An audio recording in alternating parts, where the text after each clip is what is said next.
Indudablemente, la frontera, sobre todo a partir del año 2000, de la presencia paramilitar y de autodefensas en el departamento, son los que descubren la frontera como un mecanismo para ocultar y para cometer las desapariciones forzadas.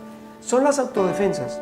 Es el señor Jorge Iván Laverde quien comienza a utilizar la frontera de manera sistemática para asesinar y ocultar los cuerpos de las personas asesinadas en territorio venezolano, lo cual aumentaba la posibilidad de que los familiares no pudieran encontrarlos nunca, esos cuerpos.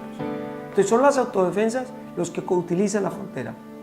Y después de las autodefensas son los grupos que el gobierno nacional llama armados, organizados o bandas criminales de rastrojos, urabeños, gaitanistas, úsugas, que siguen utilizando la frontera para desaparecer. Indudablemente, en los últimos 15 años, 16 años, la frontera ha sido un elemento fundamental para quienes cometen los crímenes de desaparición forzada. En el momento que desafortunadamente tuvimos el control de la región, era un ingreso de finanzas para sostener la guerra.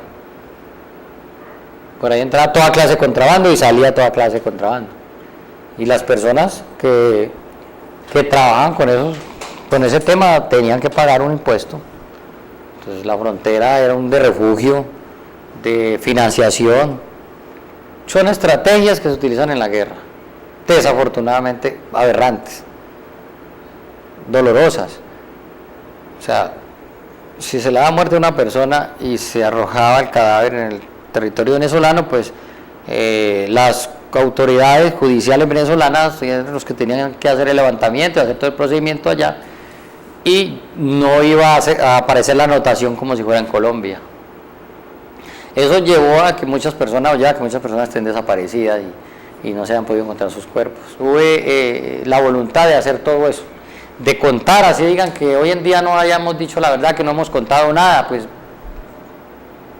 pero la hemos contado y el país la ha sabido. En Cúcuta y el área metropolitana se sigue desapareciendo, aún hoy en día se continúa desapareciendo, a pesar de que este delito en muchas regiones de Colombia y en la inmensa mayoría de países del mundo, esta práctica está erradicada. Al señor Careniña nosotros muchas veces hicimos denuncias públicas de lo que estaba cometiendo, sobre todo en Ureña y en Cúcuta, porque su centro de operaciones era Ureña, pero su radio de acción era todo ese sector de Nuevo Escobal, todo ese sector de la ciudad aledaño al municipio de Pedro María Ureña.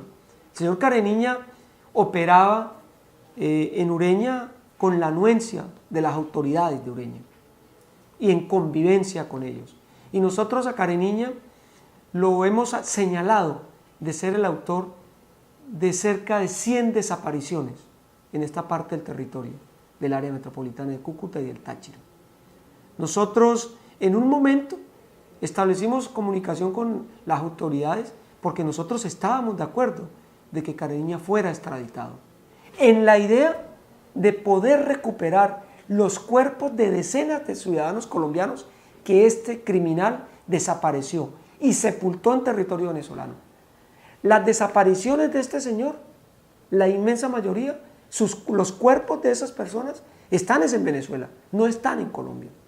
Pero siempre nos hemos encontrado con un gran obstáculo en el tema de la frontera y es el tema político. Entonces el gobierno colombiano hoy está pensando una cosa distinta a lo que pensaba hace algunos años frente al gobierno venezolano. Pero para nosotros, que no tenemos nada que ver con esa política, que lo que nos interesa son los familiares y el dolor de la gente y la lucha del familiar por recuperar a su ser querido, a nosotros no nos importa qué tipo de gobierno haya en Venezuela o qué tipo de gobierno haya en Colombia. Esto es un tema de humanidad, es un tema humanitario que el gobierno colombiano debería ponerse la mano en el corazón y poder avanzar.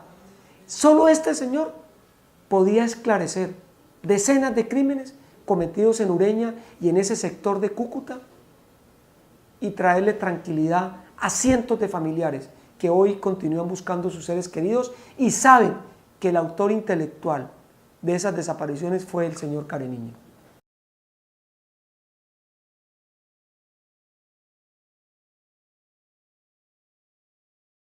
En la frontera y en el área metropolitana se presentan distintos casos de personas desaparecidas, sobre todo porque somos una zona de frontera.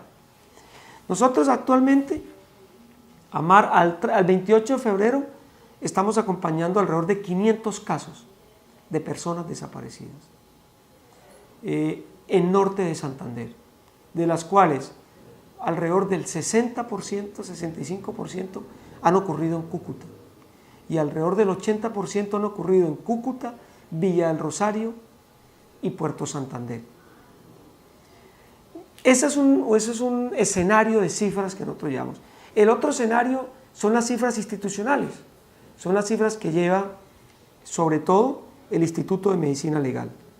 Hasta el 6 de marzo, en el área metropolitana de Cúcuta se habían colocado 2.234 denuncias de personas desaparecidas, de las cuales 712 habían aparecido vivas y 85 habían aparecido muertas.